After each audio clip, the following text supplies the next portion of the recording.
होली पर रंगों की बौछार होती है, लेकिन बंगाल में ऑडियो बम से वार पलटवार हो रहा है।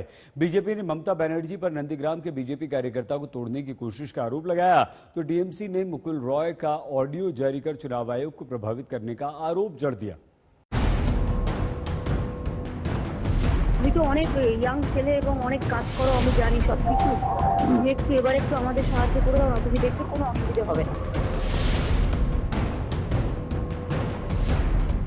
बंगाल की चुनावी जंग में ऑडियो वाली पिचकारी भी चल रही है।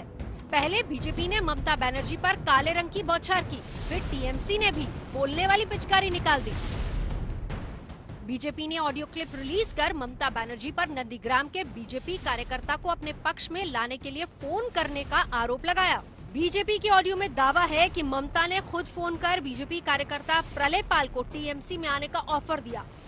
अब आप सुनिए बीजेपी के जारी ऑडियो में क्या कुछ है। তুমি তো অনেক ইয়াং ছেলে এবং অনেক কাজ করো, আমি জানি সবকিছু। তুমি একটু আমাদের সাহায্য করে দাও না, তুমি দেখবে কোনো অসুবিধা হবে না। কিন্তু দিদি, সেটা তো আমি যদি বলি শুনে, এটা আপনি আপনাকে দেখে কিন্তু আমার পরিবার রাজনীতি করেছিল আপনার সেই আদর্শ ভিত্তিতে, এবং আপনি যেদিন মুখ্যমন্ত্রী হিসাবে শপথ নেন সেদিনই মুখ্যমন্ত্রী হিসাবে যেদিন মানে 11 সালে যেদিন রেজাল্ট ঘোষণা হয়, আমরা বুঝে নিয়েছিলাম যে আপনি ক্ষমতায় আসছেন। 5 জন ব্রাহ্মণ ডেকে হোম যজ্ঞ করে আমি কিন্তু গোটা মিটিং মিছিল করেছিলাম।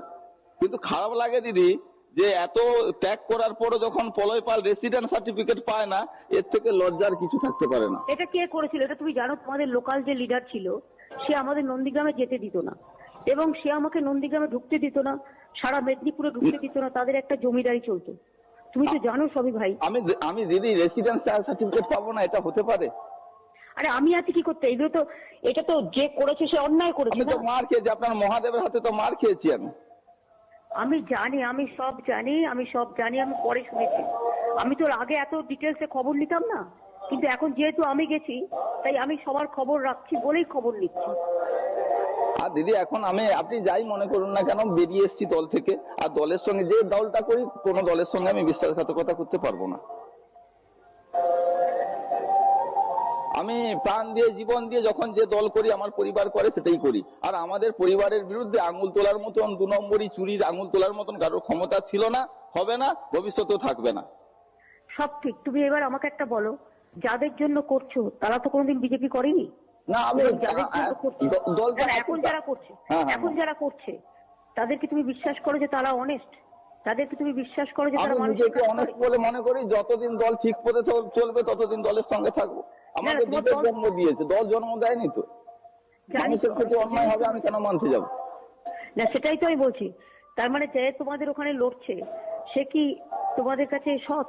না, উনি ওই পরিবার দিদি, আমি যখন সিপিএম এর কাছে অত্যাচারিত হতাম তখন কিন্তু ওই পরিবার পাশে ছিল। আমি এই জায়গা থেকে ওই পরিবারকে সাপোর্ট করি দীর্ঘদিন। শিশির বাবুর সঙ্গে বাবার 40 বছরের সম্পর্ক। যেদিন সিপিএমরা অত্যাচারিত হতো তখন কিন্তু পাঠিয়ে দিতাম, ওরাই কিন্তু সেদিন সাহায্য করতো, আর কেউ ছিল না। সেদিন তো আমাদের সাথে ছিল বলে আমাদের হয়ে ওরা করতো।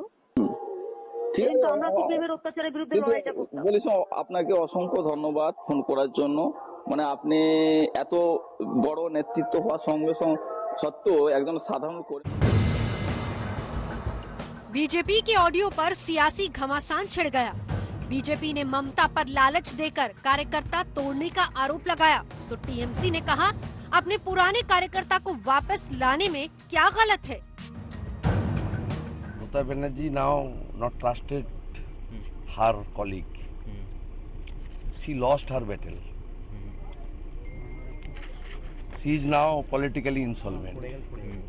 For that reason, she is trying to contact my people, my colleagues and BJP workers. There is no wrong within this. I don't know whether the tape is true or not, but assuming that is a correct tape, I can only say that there is no wrong in that. BJP पर पलटवार करते हुए TMC ने भी audio clip जारी कर दिया, जिसमें मुकुल रॉय दूसरे बीजेपी नेता शिशिर बजोरिया को बता रहे हैं कि कैसे चुनाव आयोग को प्रभावित किया जाए।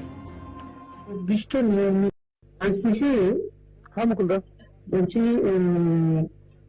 ইসি আসছে কবে? পরশু 21 আমাদের ডাকবে 21 21 তাই তো? কুড়ি, হ্যাঁ 21 তাহলে 21-এ আমাকে আমি যাব, ঠিক আছে? খুব ভালো, খুব ভালো, এটা তোমার আমি জানিয়ে রাখলাম, ঠিক আছে? খুব ভালো, খুব ভালো। 21-এ যাবো, তুমি এমনি পয়েন্ট যা করলে করছো করো, ঠিক আছে? খালি তুমি আমার হয়ে একটা দুটো পয়েন্ট করে দাও, ঠিক আছে? বলুন বলুন। 1 নম্বর হচ্ছে বাংলা, এটা তো ঘটনা যে বাংলায় আমরা চাইবো যে এজেন্ট হবে, এজেন্ট হওয়ার জন্য তোমাকে কোনো নির্দিষ্ট নিয়ম নীতি রাখলে হবে না। যে পারবে যে কোনো বুথে সে এজেন্ট হতে পারে, যে পশ্চিমবাংলার নাগরিক, কারণ আমাদের পশ্চিমবঙ্গের ভোটার। बंगाल में चुनाव जारी है। आज होली है और होली पर दोनों ही पार्टियां बीजेपी और तृणमूल ने एक दूसरे पर ऑडियो बम की बौछार कर दिया है।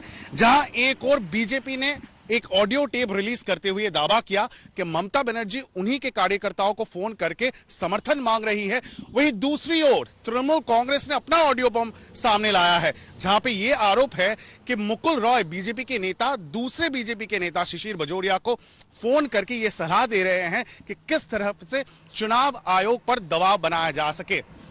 और इन दोनों ऑडियो बम को लेके आरोप और प्रत्यारोप की राजनीति बंगाल चुनाव में तेज हो गई है। ऑडियो वॉर को लेकर बीजेपी और टीएमसी दोनों ने चुनाव आयोग का रुख किया। अभी तो आगाज है, पूरी जंग अभी बाकी है। देखते जाइए आगे क्या होगा। बंगाल का चुनावी रंग किसे रंगीन करता है और किसे गमगीन। कोलकाता से इंद्रजीत कुंडू के साथ अनुपम मिश्र, आज तक ब्यूरो।